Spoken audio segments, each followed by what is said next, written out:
matagal lang. Meron akong electric fan pa doon. Ito po, mas marami pa tayo yung binigay mo sa amin. Para mag-stimulate ng ano. Yes, bro. Meron na rin kami yung nilaport.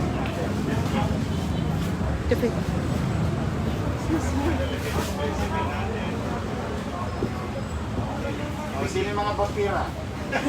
Ito, blood pack. Ganda, kami.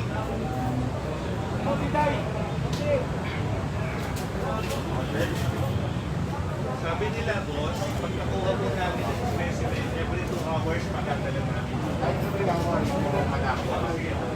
Tapos, Babalik daw po nila yung result sa amin, boss. Bibigyan kami ng line of email sa amin. boss, may Otherwise, kung hindi, sabi po nito laki, pwede po namin consult dito po para po sila magpaliwanag sa Facebook pages sa sites. So, halimbawa, nakita namin result, Gusto Moreno, negative, ita-text na po namin. Sir, congratulations. It's the other way around naman. May nakita na resulta. Consult po namin, nasabihin po namin sa inyo. Consulta po kayo dito sa family member para po wala po nyo sa mga mapaliwanagan po sa yes po. Pati yung yes po. Yes boss. Yung family. Magandang cellphone binigay po sa ready na po. Tatlo.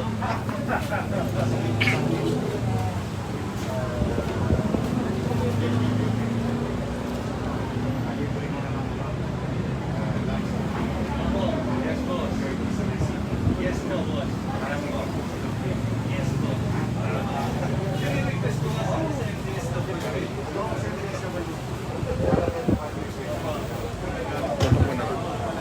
check. Hey.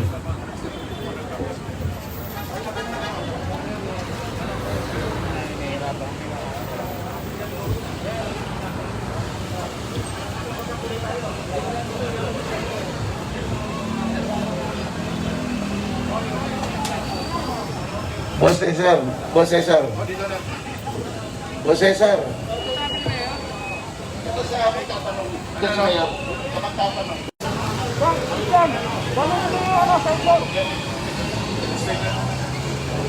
Dito lang yung mic ha. Tatanong.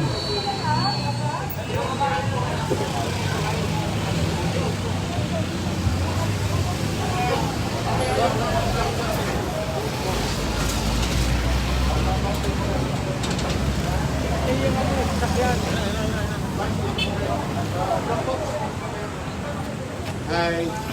Can you hear me? Okay. Hi. Magandang araw sa inyo. Welcome to our first of many. Hopefully. As you all know, the city of Manila acquired 2 machines. And this is a machine made by Avon. And ang pangalan machine is Architect Plus I-1000 SR. This machine will test individuals up to at least 100 maximum level per hour. And results will come, the first result will come 29 minutes, on first 29 minutes, and every seconds thereafter. So, with those capacity of the city, we promise you that within 24 hours, you will be notified of the result of the testing. And we are hoping in a few hours, hopefully. But para lang huwag masyadong mataas ang expectations natin, at least 24 hours, alam mo na, may inform ka na. Everybody is welcome. Because this pandemic doesn't city government to every Filipinos here in the country or Luzon or Metro Manila. So, ang kailangan, simple lang mo, no?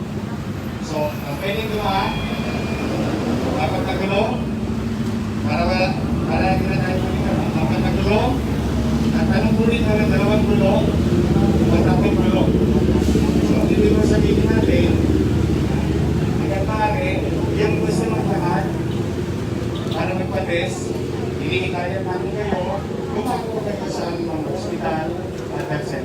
meron na talaga doon. Ngayon, kung kayo naman nag-pass by, meron na kayong nararamdamang symptoms o wala, pero meron kayong tinatawag na, I think, psychologists will agree with me nowadays, the COVID fatigue or COVID anxiety. So kung gusto niyo ng peace of mind, you can get it for free here in the city of Manila. Para lang mapapanatag natin ang kalooban na pamamayan. I am grateful to my Vice Mayor Manila who are with us. She's a doctor who are with us through the course of our fight against COVID-19. To our doctors and nurses, our MSDs, and other medical practitioners, and our director, Dr. Fox Tangan. So,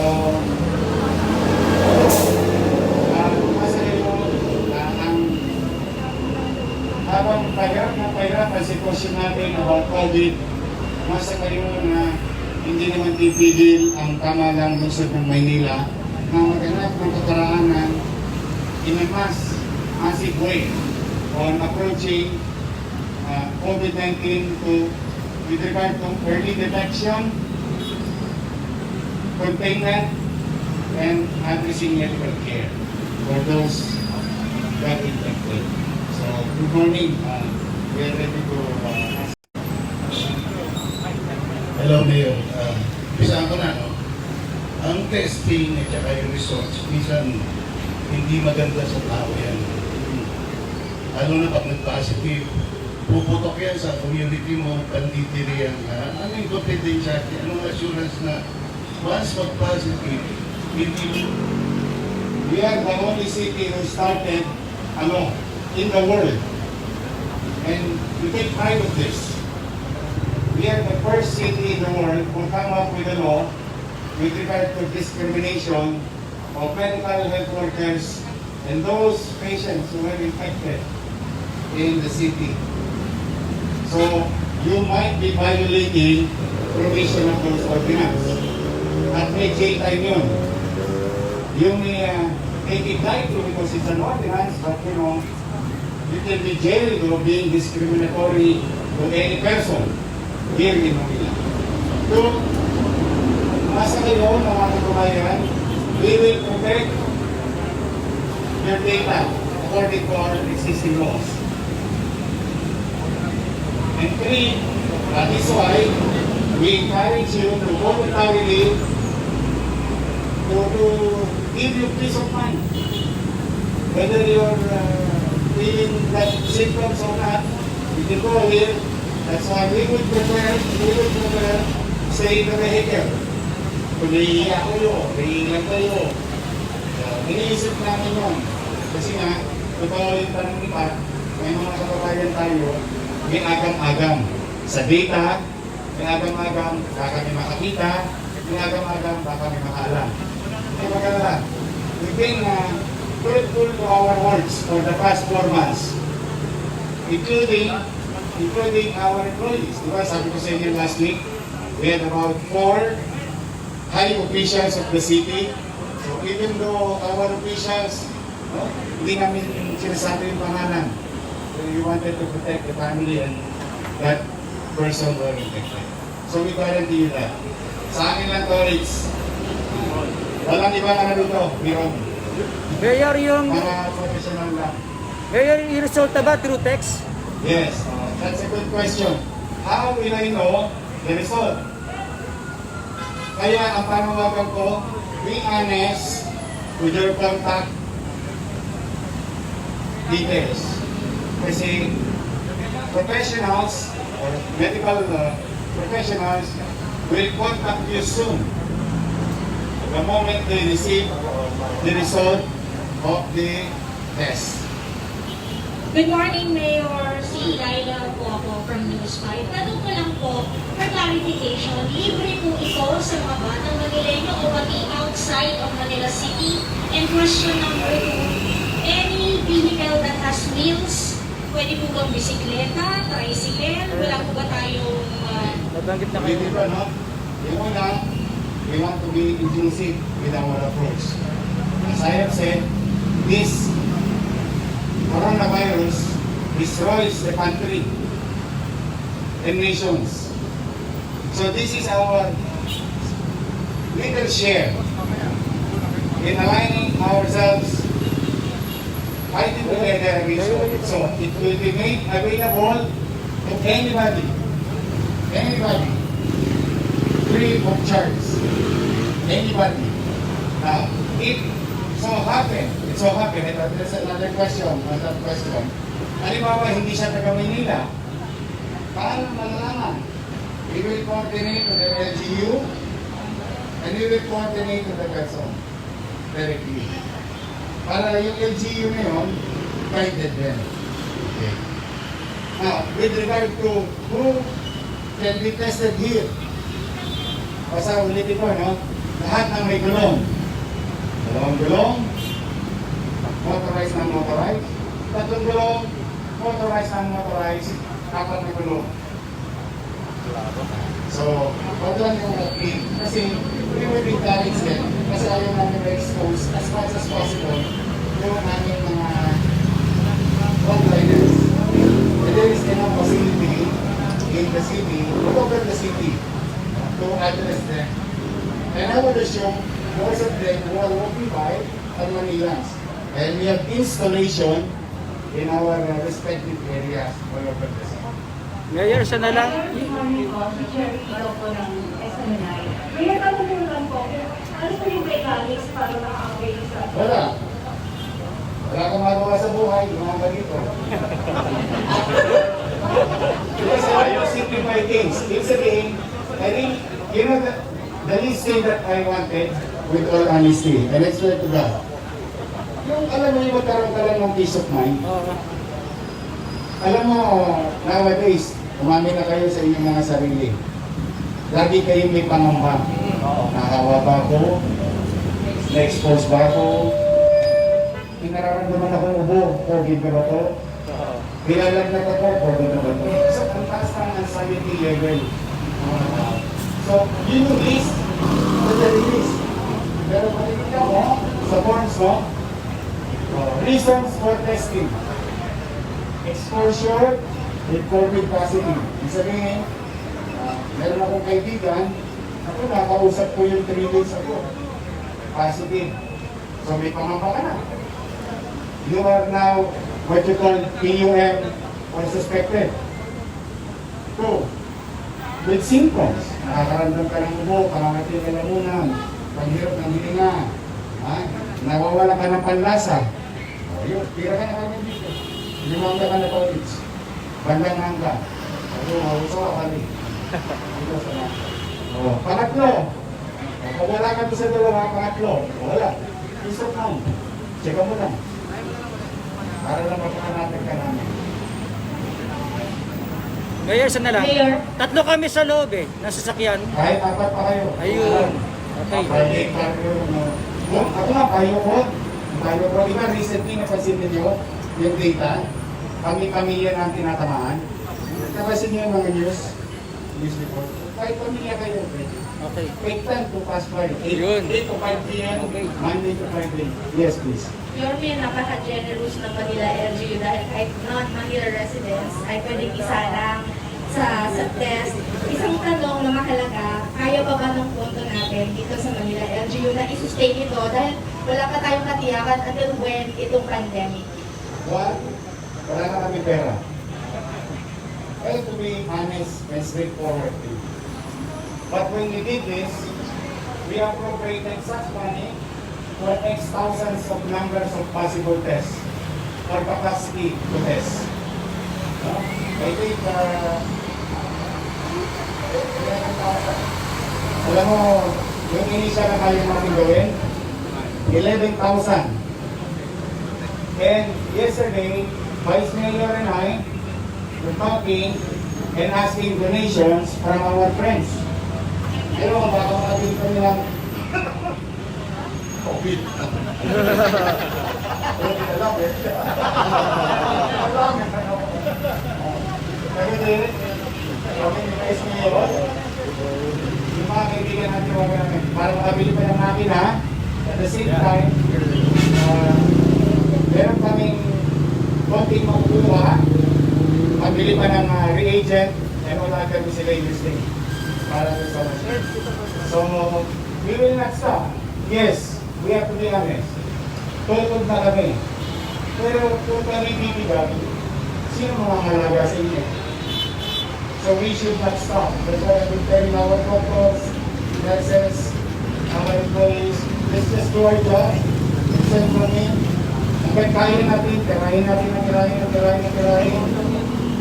We address it as early as possible, as fast as possible. Because marami nang sinisirang buhay at pambuhayan ng COVID-19. Kaya mga Diyos, marami sa rin mga sa inyo ngayon, naglalog kami. Kasi nga, naglalog kami. Okay lang. Okay? Meron kayo tanong na ba? Mga Coach, realize mo yun? Hello. Look, ako meron. Kanina lang, apat daw ko sa amin.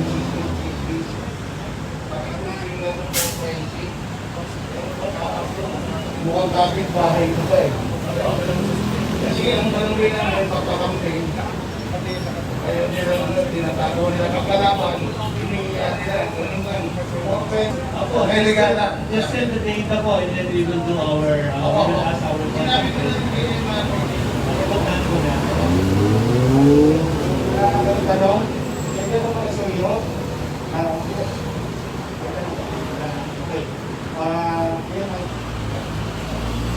sige. Pwede ako mga suyo, umpisa na natin. Tapos pwede ako suyo. Huwag nyo lang kami yung mukha ng yung meron ang papatest na. May customer ako. Kanan lahat. Sabi ko, cheese, burger.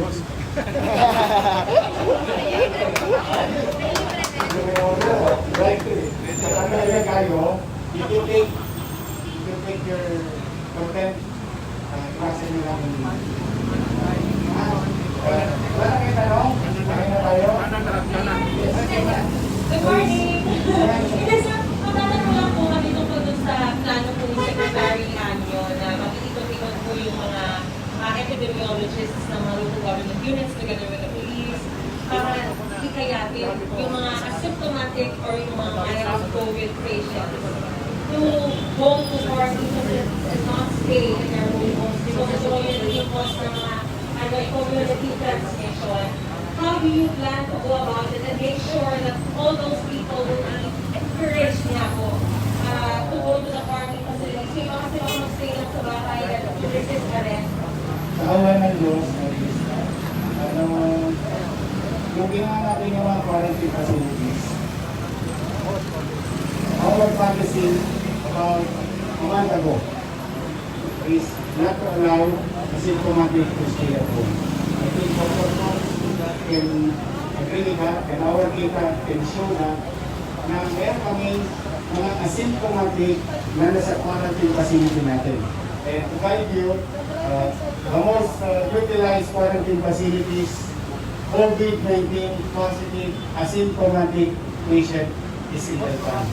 So it is our policy before we take the policy of the DOH na mga asymptomatic kailangan mailagay sa quarantine facility. With regard to the new policy, yes, we will agree.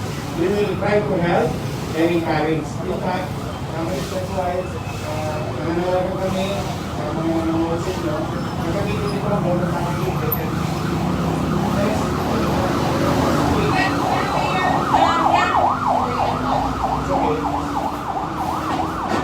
How do you plan to go about it? May mga specific barangays po ba kayo na uunahin, nakatukin dahil ayun yung mga talagang alam or identified as COVID infected? Pwede naman, namin silang bigyan ng data. Kung meron pang mga tao na hindi pa nasa quarantine facilities natin. As we speak, 61% of 545 bed capacity of our quarantine facility in the city are occupied. So, it is timely, we agree, and we have resources to absorb such effort. Sir, matanong ko na rin po kayo kasi there are some critics who are saying that this is like tokhang. If you remember before, kumakatok lang din po yung mga pulis sa mga bahay-bahay para magtanong ng mga involved sa droga. Parang nakuhay daw ulit yung tokhang with the presence of police going with the epidemiologists to knock on each of these people's doors and ask for those COVID positive to count with them. Your reaction on this, sir? I will continue to believe that in a civilized world, in a civilized time, we are guided by law and order. Abuses will not be allowed in the city of Manila. Any segregation of such program or policy will not be allowed and tolerated in Manila. We have COVID-19 pandemic, dreadful COVID-19 virus, deadly. Our goal as we did in our little way is to continue to arrest, continue to contain the growth of COVID-19. Now, this thing can help. Pero dapat tungkol na sa COVID. Because sabi ko doon, any other, alam mo yung resisima sa dyan? Wala, hindi ko papayagan yun. Kailangan talaga honest, para na-sort natin to, pag-issue na natin ng pandemic. You have to have that kind of heart. Yung hearted, yung principle behind the policy. And I believe that is the role of the national government. Now, here in Manila, masang-masa kayo, yung rights, will be protected, no harm will come to you in approaching COVID-19 in different aspects, like what we have here today. Sir, wala na lang. Kailan yung planong simulan yung pagkakato-kato? Kasi local government units po yan eh. Naghihingi ng tulong ng DILP. So, meron po ba tayo sila sa amin. kailan? Dumating na sila sa amin. Okay. So, sa kanila magagaling. And then, Kasi sila ang nag-isip ng programa. I think we will be informed, give the guidance, the rules, and all other things. And they will support. But for now, we are offering other means. And this is one way of doing it. Making it available 8 hours a day. In Jambos, Renali, not only Manila, but any person who will pass by a busy road or can have a free test for this kind of all of the results. how many can you test per day if Wala. Kasi wala pa kami timing motion. Sabi, we have timing motion here. Hundreds of thousands every day. Okay? So, I think ako maximize namin yung 200 a day. So, if we have 200, hoping sana simula ka. Pero, what if meron kang makuha isa, it is valuable to us sa lahat ng effort namin. Because, nakuha namin yung isa, matikit yung isa, malaking bagay yung sa laban. Kasi, these tens of millions of infection all over the world started with one. So, kaya kami talaga, halos hindi na kami makahinga. Masag na rin. Katawag ko yung mga doktor at nasa start, I always tell them, nobody will do it except us. Tayo mga nasa start. So, everybody, welcome. Okay?